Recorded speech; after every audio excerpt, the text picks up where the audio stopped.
Ladies and gentlemen, thank you. Listen to Pavarotti.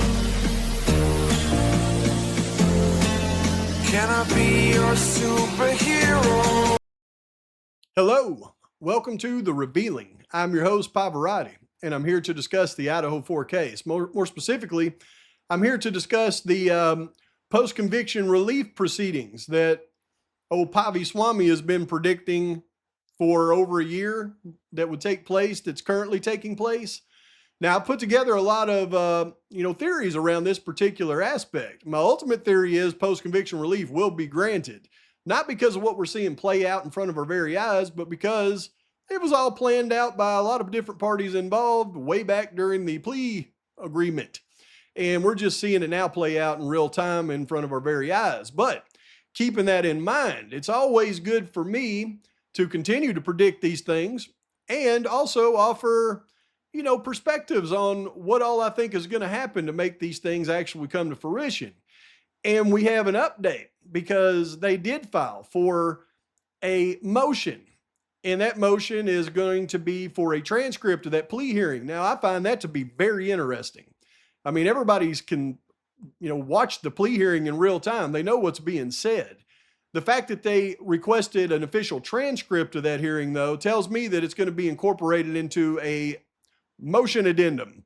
Right. So as I mentioned in the video that I did last week, I think, or whenever this thing first came through, and I told y'all the steps that were going to need to be taken, the steps that needed to happen between now and granting post-conviction relief. I went through and I said, look, the first thing that's going to happen is the judge is going to have to order Kohberger a new counsel. And that counsel is strictly for this post-conviction relief proceeding. It's my opinion that whatever counsel that they appoint, I went through the scenario with the sleepers, being a walking, talking monkey because the real strings are being pulled by his old defense team. And then the fact that they appoint Rosh, who is very inadequate as an attorney, but has had many, many dealings with Ann Taylor and team in the past. They're very familiar with each other. Tells me it's an easy way for them to, do the puppet master thing with Rosh. And that's why I find it very interesting that the first thing he's done is actually request this particular transcript of that plea hearing. Because as the great Yoli pointed out over a year ago, the lack of the judge's depth in the colloquy, and he did not ask about Kohberger's related mental diagnosis in the colloquy, is a big deal. And I expect that his current attorneys are going to add that to his post-conviction relief filing. Because as I mentioned, the first step is to try to get a hearing, an evidentiary hearing. During the evidentiary hearing, that is where we would see the necessary step of Kohberger's prior defense team falling on the sword and literally admitting to a certain extent that they were ineffective counsel, and they can do that in a way to where it will not have the ramifications that people think it would have of destroying their career, right? They can do it in a way where they can keep their career, but it won't be in a way that'll push this thing over the top as far as Judge Hippler's concerned, even though I think Judge Hippler already knows about this as well. But it will push it to a certain extent for considerations, and there's something else that needs to happen to push it over the top. And that is Kohberger needs to add into it his diagnosed mental conditions that the judge knew about but did not use in his colloquy. And there is prior case law to this. This is why it's so important, I think. So what we're going to do is I'm going to go through and show you the new filing, and then I'm going to show you what I think needs to come here very soon, an addendum to the motion for post-conviction relief filed by his new attorneys. And Pav is not an attorney. Grok is not an attorney. I'm not here to give law advice. One of the best things I ever did, though, was incorporate Grok into my investigations, though, because it gives me the ability to be far more accurate on things because I can actually upload it into it. I can specify what it needs to take into account to analyze things and what he doesn't need to take into account to analyze things. But it also really helps as it relates to matters of the law, because I am not an attorney, and I've gone through and I've studied this stuff for years, and I've learned a lot about the law. But being able to use, the Grok AI engine to really fine tune my points about the law, I believe gives me better understanding of even what I'm trying to get across to you, if that makes sense. So I have prepared the addendum in just in concept. I've prepared the actual addendum in concept that I think needs to be added to this, and I hope is added to it soon. Not trying to tell anybody what to do or give them advice. They may, if they haven't already thought of it, may want to take a look at it though and see what old Pavi is saying, because the case law lines up perfect. Hold on to your hats, folks. Right now, we just received this new filing as of the 7th day of August, and it's from the Koberger new attorneys, and it is for the motion for the transcript for the plea hearing. Now, you would think that with this new attorney not having hardly any access to anything, that he would be looking through everything he could to try to come up with some new things to work with on Koberger's post-conviction relief addendum, because once Koberger files himself, then his attorney has the ability to file addendums. But I find it interesting that he's seeking the transcript specifically for this hearing. Now, it could be because that was the last hearing on record, other than the hearings about the restitution and things like that. But I don't think so. I think it's a very pointed thing that they're asking for in this motion.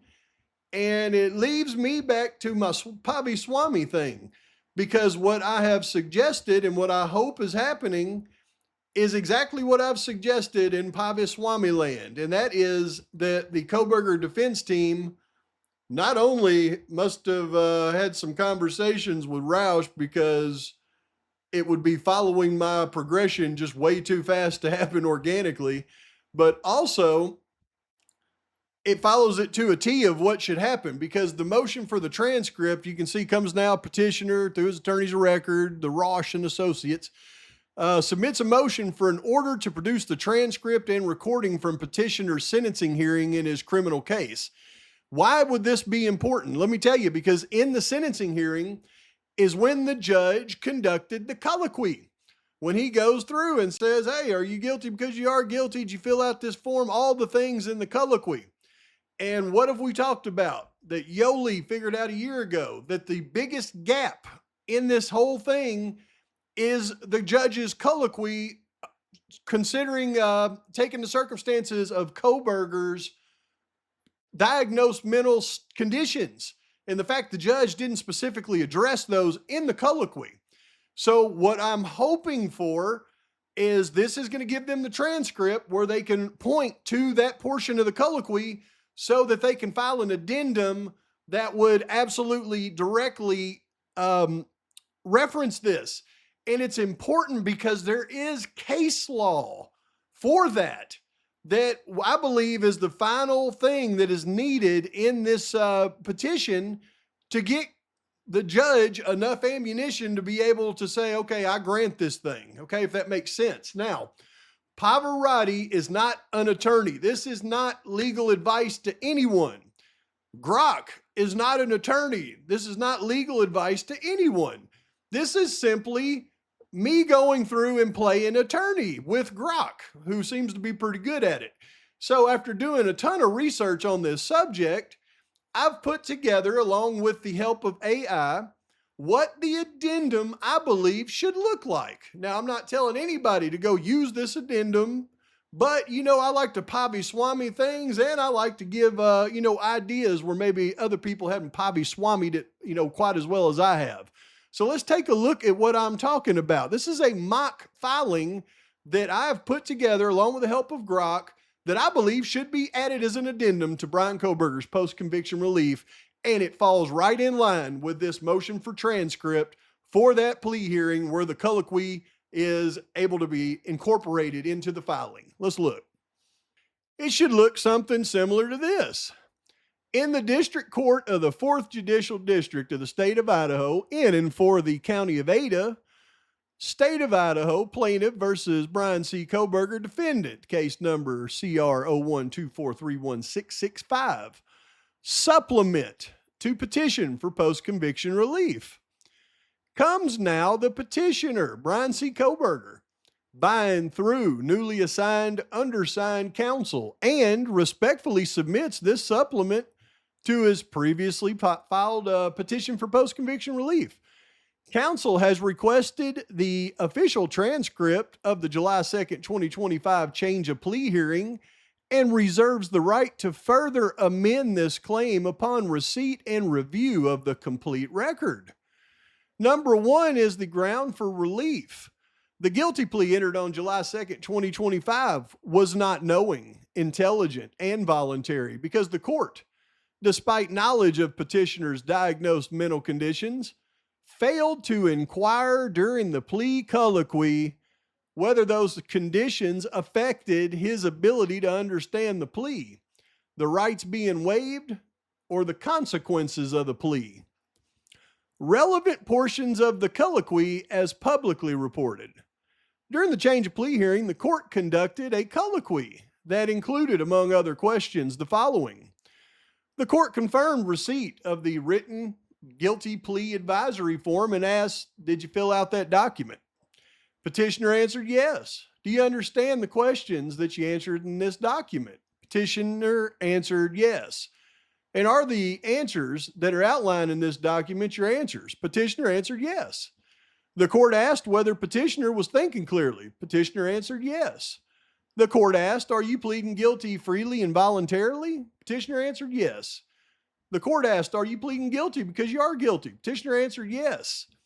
The court asked specific questions confirming that petitioner entered the residence at 1122 King Road with the intent to commit murder and that he willfully, unlawfully, deliberately, with premeditation and with malice aforethought killed each of the four victims. Petitioner answered yes to each.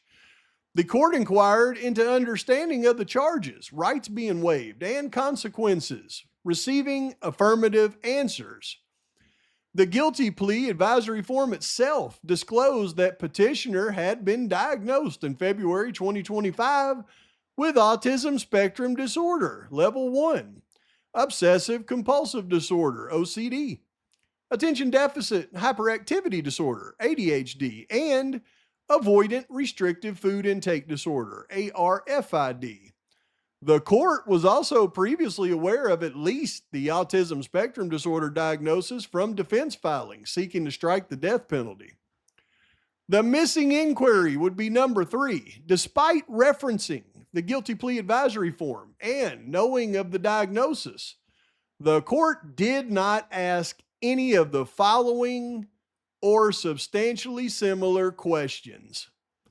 Your disclosed diagnosis of autism spectrum disorder level 1, OCD, ADHD, and ARFID, do any of those conditions affect or impair your ability to understand these proceedings, the nature of the charges, the terms of the plea agreement, the constitutional rights you are waiving, or the consequences of pleading guilty? Question mark. You didn't say that, Judge. Is there anything about your diagnosed conditions that's interfering with your ability to make a knowing, intelligent, and voluntary decision to plead guilty today? You left that out, Judge. The standard affirmative answers to the general questions about thinking clearly and understanding the advisory form were insufficient under the circumstances. And it's not just a accusation. There is a legal basis and case law to back it up. Legal basis. A guilty plea is constitutionally valid only if entered knowingly, intelligently, and voluntarily. Boykin versus Alabama, 1969. State versus Dopp, 1993. When the record places the court on notice of mental or developmental conditions that may affect comprehension, a more probing inquiry is required, as recorded in People versus Patillo, New York, 2020. The court held that records alerting the trial court to significant intellectual disability require a more probing inquiry beyond the standard colloquy. Mechanistic, yes, answers were insufficient, and the plea was vacated. Similarly, in People versus Oldorf, 2026, New York, A more probing inquiry was required given documented cognitive limitations, even after a competency finding. Idaho law requires that voluntariness be reasonably inferred from the record as a whole. State versus Coiler, meaning the record as a whole, including the judge's awareness of Kohberger's diagnosed mental conditions. The absence of any specific inquiry into the known diagnosis left the record without an affirmative showing that the petitioner's plea was truly knowing and voluntary. Relief requested. Petitioner requests that the court grant post-conviction relief, vacate the guilty pleas and resulting judgments of conviction, and restore the matter to the pre-plea posture for further proceedings. This supplement is submitted so that newly assigned counsel may further develop or amend the claim upon receipt of the official transcript, and any additional discovery respectfully submitted on, this day, counsel. Just an example of a filing, an amended filing, an addendum that Kohberger's new legal defense team could absolutely file, that I think is necessary for them to file, that states case law that is on the record and points to the actual transcript they just requested about the lack of the colloquy as it related to Kohberger's diagnosed mental conditions that the judge was absolutely aware of. Let's hope we see this happen soon. So if Pavi Swami's right, I'm thinking we should see something about mental state and voluntariness of the plea based on the colloquy. And if that happens, it won't matter. Nobody will give me credit for even pointing it out before it happens, but I'll give all the credit, not to old Pav. I'll give all the credit to Yoli, and you can bet I will. Please like and subscribe to this channel. Post your comments, thoughts, criticisms. Till next time, Pavarotti's out.